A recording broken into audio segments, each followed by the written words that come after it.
HCTR caiu aí das suas máximas 51%, né? Tem algum problema em específico? Além outros, né? Tem DEVA 11, TORD 11, mas falando basicamente do HCTR, ele tem esse tipo de problema? Tá concentrado em algum tipo de emissor que tá tendo um problema ruim? Na minha leitura, quando você observa as operações envolvendo, por exemplo, Gramado Parque ou mesmo o circuito de compras, que foi outro devedor que deu susto no mês passado, você tem um nível de concentração ali que não é razoável para operação high yield. Não é, teria que ser menor. No caso do circuito de compras ainda, você tem dois perfis ali. Ele entra na dívida e ele entra no equity também. Então, olha só que posição delicada fica, né? Porque ele está ali no equity e ele é credor desse equity também, né?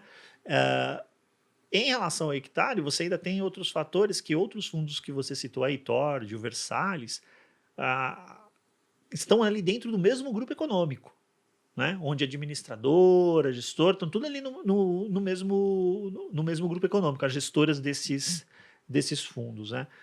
E aí, quando você começa. Aí, o que o cotista faz? Ele fala: vou diversificar, porque todo mundo fala que eu preciso diversificar, então vou diversificar. Só que ele está de olho no yield mais elevado, então ele fala: vou diversificar aqui onde paga mais. Aí ele comprou para a carteira dele hectare, ele comprou Tord, ele comprou Versalhes, aí ele comprou o Deva, que não necessariamente está no mesmo patamar de concentração, né? Mas no final das contas estava todo mundo Exposto ao mesmo nível, ao mesmo perfil de risco ali e no mesmo CNPJ. Então, que diversificação você fez? Você fez uma diversificação ilusória, para inglês ver. É tipo você, vou diversificar em ações aqui, vou diversificar. Aí você compra Santander, Bradesco, Itaú, Banco do Brasil, comprou tudo num setor, né? Aí tem, eu acho que nesse caso ele comprou a Bradesco N e Bradesco PN. Tem mais ainda, né? Porque tá tudo dentro de casa, né? No final das contas, tá tudo dentro de casa. Então, você precisa, no final do dia, abrir o relatório gerencial, olhar o que tem lá dentro de devedor, nível de taxa, concentração, e comparar. Porque às vezes a pessoa ela também fala: não, você estudou? Estudei. Abri o relatório, eu vi o que tem lá dentro e tá bom. Tchau. Na verdade, ela só buscou as respostas para materializar a convicção que ela já carregava. Eu quero comprar isso aqui porque o yield é alto. Ela sequer comparou com outros fundos, porque se tivesse comparado, ela ia encontrar essas imperfeições que eu citei. Sim, boa. E aí, Leandro, o que tá achando disso? Tá quieto hoje? O Leandro hoje tá calado. Tô achando ele meio pálido. Você tá meio sem cor, viu, Leandro? Isso que ele mora no Rio, hein? Não tá tomando sol, cara. Melhor você sair um pouquinho do apartamento. Olha, é muito bom que o Leandro não tá aqui hoje, que a gente pode falar à vontade. E ele não pode se defender. Mas um ponto interessante, Felipão, é queria uma opinião sua. Porque, dezembro de 2020, investidores em fundos imobiliários, 1.172.000 pessoas. Dezembro de 21, 1.600.000 pessoas. A gente ganhou quase 500 mil novos cotistas em fundos imobiliários em um ano. Bem na época que o yield, né, a taxa de dividendo pago por esses fundos imobiliários, estava subindo pra caramba. Você sentiu isso na ponta? E aí eu queria fazer uma outra pergunta. O que para você que está mais perto ali da pessoa física, né, porque o Ricardo como analista tem a carteira recomendada, mas esse contato direto, né, com a pessoa no telefone é menos intenso do que o consultor.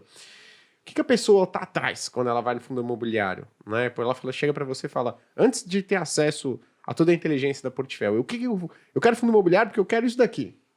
Tá. A maioria das pessoas que a gente conversa, né, compra fundos imobiliários para ter uma receita recorrente ali na carteira.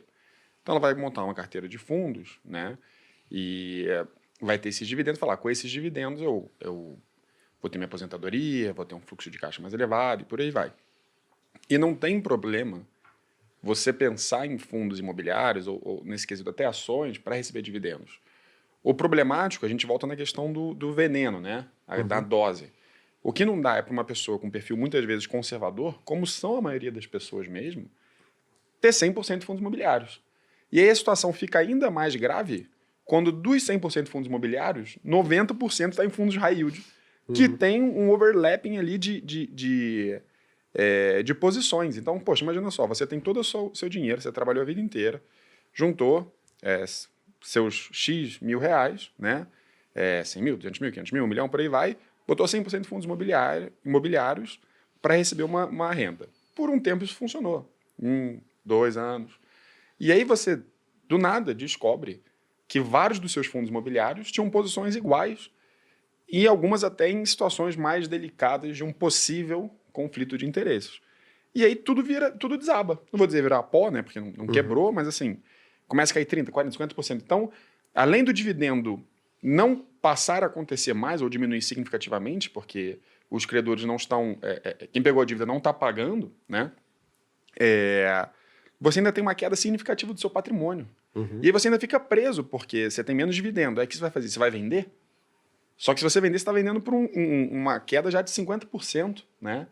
Então, assim, é muito importante a gente pensar na alocação em ativos sempre através da diversificação de carteira, né? Então, tem perfil que pode ter um pouco mais em fundos imobiliários, tem perfil que pode ter um pouco menos, mas sempre complementando. E aí, de novo, isso eu estou falando de interclasses, né? Você tem ações, você tem renda fixa, imobiliário, por aí vai. Agora, no intraclasse também tem que ter muito diversificado.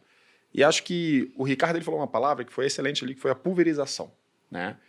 E acho que muitas pessoas vão falar, poxa, mas eu sempre escutei que pulverização é ruim, principalmente quando se trata de carteira de ações. Mas, na verdade, quando a gente fala de crédito, né? E acho que entrando um pouco na sua área, né? E a gente está falando agora de créditos imobiliários. Poxa, imagina que você tenha um papel que paga inflação mais 8. Você tem um outro que também paga inflação mais 8. Você tem um outro que também paga inflação mais 8. Então, se você concentra em 3, você vai ter o mesmo retorno, se tudo der certo, com muito menos risco. Perfeito. Então, entrando na parte de crédito, você pode ter dezenas, centenas, milhares de ativos sem prejudicar a sua rentabilidade, mas que traz um nível de segurança extremamente elevado. E é um pouco o que o Ricardo fala da carteira de fundos imobiliários. Ele fala assim, pô, você tem que ter uma diversificação importante. Imagina, ter 30%, você descobre que tem 30% da sua carteira de exposição num produto só, né? Ou várias exposições ao mesmo grupo econômico.